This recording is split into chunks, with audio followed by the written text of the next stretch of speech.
Boa tarde, quinto ano. Tudo bem com vocês? Vamos dar início à nossa videoaula de ciências. Essa semana é a semana dedicada à revisão dos conteúdos. Nós vamos revisar aquilo que nós estudamos ao longo das últimas semanas para a gente poder realizar o nosso segundo simulado. Na próxima semana já é semana de simulado, então ao longo dessa semana vocês irão perceber que as propostas de atividade estarão voltadas para a revisão dos conteúdos. Então vamos começar aqui. Pega o seu livro, abra-o na página 230. Quando você abrir na página 230, você vai ler esse título. Esse assunto, a água e as atividades humanas, é o que nós estamos estudando nesse capítulo do nosso livro de ciências. Nós estamos falando um pouco sobre a água, relembramos os estados físicos da água, relembramos a questão do ciclo da água. Então, esse capítulo, ele não vai trazer grandes novidades para a gente, né? Ele não trouxe grandes novidades para a gente, porque é um assunto que nós já estudamos até mesmo em séries anteriores, né? No segundo ano, no terceiro, no quarto. Nós sabemos a importância da água, nós sabemos os estados físicos da água, sabemos que a água, ela tem um ciclo no ambiente, né? A própria natureza provoca esse ciclo que a gente chama de ciclo hídrico ou ciclo da água, que dá no mesmo. E hoje nós vamos ver um pouquinho as atividades humanas, como os humanos utilizam da água para realizarem as suas atividades. O ser humano realiza várias atividades em seu cotidiano e muitas delas dependem da água. Veja alguns exemplos. Depende da água na agricultura, depende da água na criação de animais. A água também é importante na indústria. E a água, ela é importante para gerar energia elétrica. Então, aqui o livro nos aponta alguns exemplos da utilidade da água para os seres humanos, em suas atividades em geral.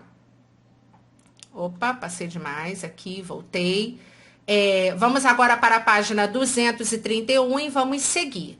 Algumas atividades humanas, como a pesca e o transporte, dependem de cursos de água, sem consumir esse recurso diretamente.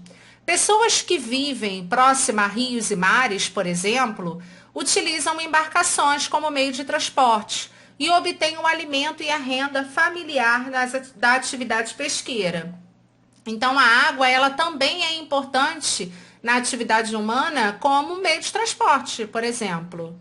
As pessoas utilizam barcos para pescar e aí, através dessa pesca, eles conseguem alimentar a sua família e ter a renda, né? Gerar renda para a sua família. Observem a importância da água para os seres humanos. Como a água é importante para cada um de nós. Continuando. Em nosso dia a dia, utilizamos a água para o consumo e para realizar atividades, como escovar os dentes, tomar banho e cozinhar os alimentos. Essa água deve ser potável, ou seja, deve apresentar características adequadas para que não prejudique a saúde do ser humano, né? Por exemplo, essa água aqui que nós estamos vendo nesse barco transportando pessoa lá no Amazonas, a gente não pode usar essa água para escovar os dentes, para tomar banho, para cozinhar, não tem como. Não é uma água potável. A água ideal para realizar essas atividades é a água potável. E é justamente essa água potável que precisa ser economizada, porque ela tem pouca quantidade no planeta. Nós já estudamos isso, já verificamos que a quantidade de água no planeta, a porcentagem de água no planeta é baixíssima e os seres humanos desperdiçam, né? Acabam desperdiçando água e com certeza as futuras gerações serão impactadas com a ausência de água potável.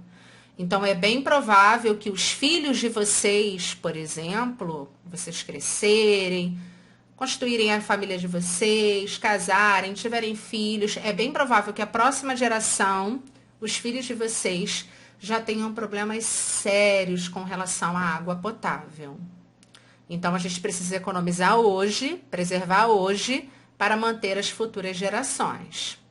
Nas cidades, a água que chega até as residências geralmente é captada de rios, açudes e represas, pelas estações de tratamento de água. Então, as estações de tratamento levam essa água para os reservatórios e ali e naquele local, nessa estação, que o próprio nome já diz, estação de tratamento de água. Quer dizer o quê? Que aquela água, ela vai ser ali tratada e após esse tratamento, ela pode ser consumida, ela pode se tornar potável, mas cada vez a gente percebe a dificuldade com relação a isso.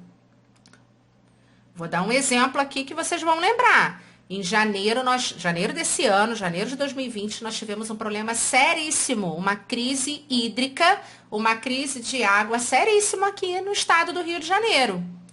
O Rio Guandu, a estação Guandu, é a estação mais importante do nosso estado. É ela que é de lá, é da estação do Guandu, que vem a água que a maioria das casas utilizam. E teve um problema sério em janeiro, uma água contaminada, a estação não conseguiu descontaminar, vamos dizer assim, tratar de forma adequada para essa água ficar potável. E nós tivemos uma série de problemas. A gente abria a torneira da nossa casa, aquela água saloba, aquele cheiro de podre, né? Cheiro de fezes, uma coisa horrível. Algumas pessoas que consumiram, beberam aquela água, ficaram doentes, deu um problema danado, né? Então, a estação de tratamento da água nem sempre vai conseguir tratar aquela água. Dependendo da poluição, volto a falar, o Rio Guandu, ele está extremamente poluído, muito poluído.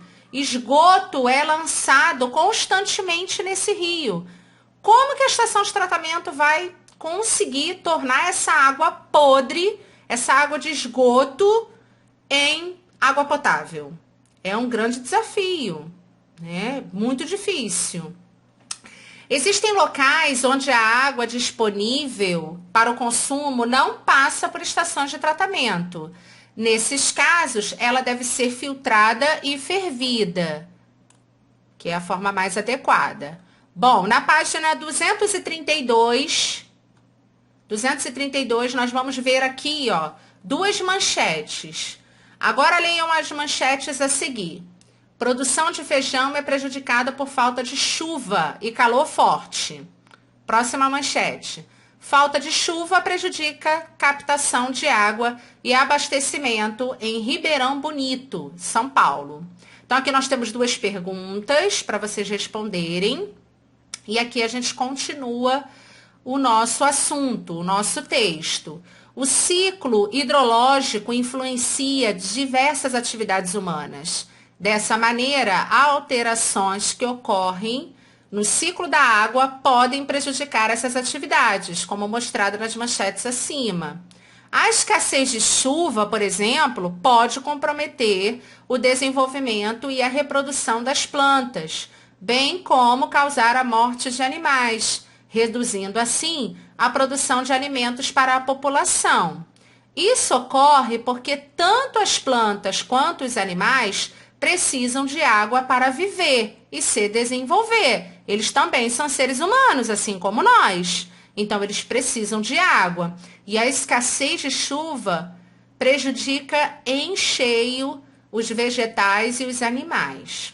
Página 233 para a gente finalizar. Vimos que a água da chuva reabastece reservatórios como os rios. Durante os períodos de seca, geralmente, o nível de água de alguns reservatórios diminui, prejudicando a captação e a distribuição da água para a população.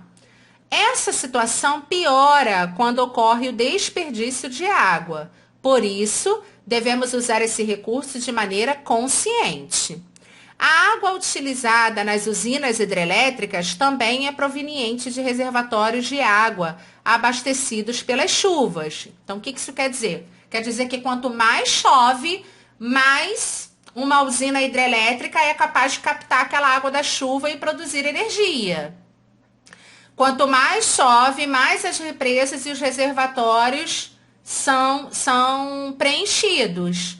Quando a gente tem escassez de chuva, tudo isso é prejudicado. A energia elétrica, ela está em perigo, né? O nosso consumo de água por conta das represas e dos reservatórios, também a gente tem o risco de não ter essa água, tudo ligado à chuva. Dessa maneira, a falta de chuva pode reduzir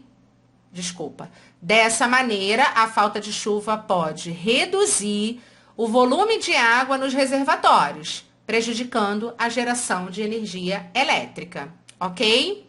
Bom, aqui nós fizemos uma leitura, eu fui fazendo as intervenções, fui explicando para vocês. Agora, peguem a folha impressa de atividade domiciliar dessa semana, revisão dos conteúdos, e realizem as atividades, respondam às questões, ok? Um grande beijo, se precisarem da minha ajuda, é só mandar mensagem ou ligar. Beijão, gente. Tchau, tchau.